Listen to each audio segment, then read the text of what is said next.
The winter after I graduated from college was a particularly difficult one. It was at a time when the job market wasn't great. So I ended up, after all that time in college, serving as a barista in a coffee shop. And at that time, too, I was feeling separate and disconnected from those around me, especially my roommates, and especially on learning that our landlord was less than great. You see, at this time, when I was in Maryland, it was the second worst year that I had been up there for the snow, for the weather. It was second to the year before the so-called snowpocalypse. And it was in that time, in the dead of winter and the worst of it all, that our heater in our apartment died. And so we were all freezing. And our landlord, of course, was out of the country and wasn't doing all the work to fix this and make it better. And I wanted to do something about this. So I sat down with my roommates to figure out what we could do, knowing that it was within the law, within our legal bounds for us to, at the very least, ask to not pay for these months that we had been in this cold.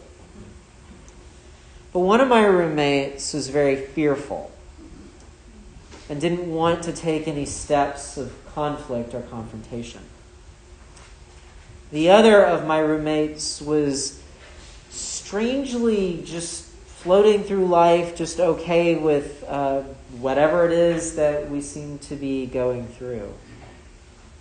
And I felt alone and a little betrayed by my roommates. I felt unsupported at this time with them. Now, while I was going through all this, I was also going through Education for Ministry, or EFM. EFM is a program that Swanee does, that anybody can do, that anybody can take, that gives you a 4-year course going through the Bible and then church history. And part of our getting together for this, for EFM, was that we would do a little bit of a check-in, see how everybody was doing that week. And so during my check-in, I told the group everything that was going on for me. And they were incredibly supportive. They all wanted to do something to help, and almost all of them offered something specific to do to help. And so finally, after all this time, it was my church community, this EFM group, that I felt giving me the love and support I needed to get through this moment. And even just getting that support just made things better. And it seemed after that everything started to be much more smoothly. It started to go much more smoothly in my life. It was then that finally our heating issue got resolved. And it was then that I was finally accepted into an AmeriCorps program, into City Year, something that I'd been wanting to do, to go out and not just be a barista, but go out and actually do something that would do some good in the world. Now, looking back on this moment, I can say that it was one of just 2 times in my life that was particularly bad. That's not including the pandemic that we've been going through. And I look at it now and see that it was just a bump in the road, and what overall has not been a bad life, has not been a bad experience. But it took time for me to see that, because in that moment, I couldn't see beyond what I was going through. I couldn't see that there was hope, that good would happen to me once again.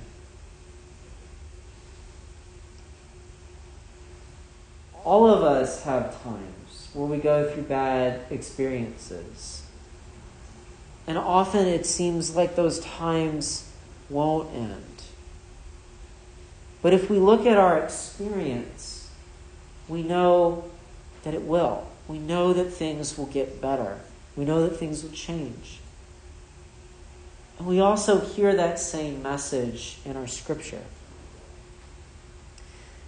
Both Jeremiah and our Psalm 126, and just as a little side note, if you do noonday prayer, this is one of the psalm options you'll have. So those who do noonday prayer a lot will be very familiar with this psalm. Both our Psalm and Jeremiah are focused on the exile of the Israelites from their homeland.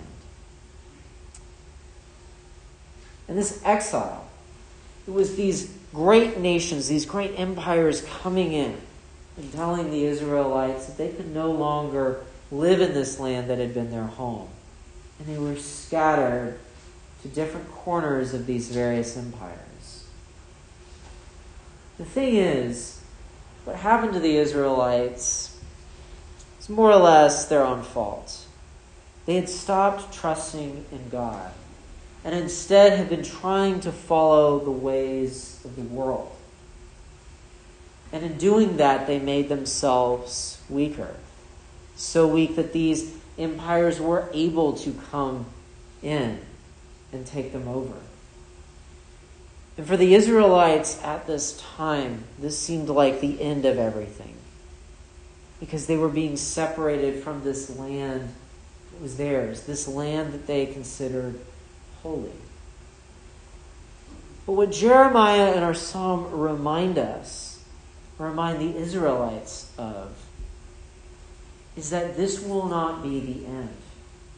These readings give hope to the Israelites that they will return to their home once more. And that is exactly what happened. It took a long time, but the Israelites eventually were allowed to go back in. They were allowed to return to their home. The bad times were over. Good times began anew. And they were able to take that time in returning home to slowly try to bridge their relationship back with God. In our gospel, too, we hear this story of hope, even in what seems like a hopeless situation. Because there we have Bartimaeus, who's outside Jericho, this once great city that was destroyed. And it's there that he is begging because he's blind. He's lost his sight. And in being a beggar, he's really lost all hope at a life beyond this. And yet, it's in this moment of the gospel that we see Jesus walking by. And Bartimaeus hears this, and he has hope. Hope that he can be relieved from his suffering. Hope that he can be relieved from his blindness. And Jesus comes and heals him.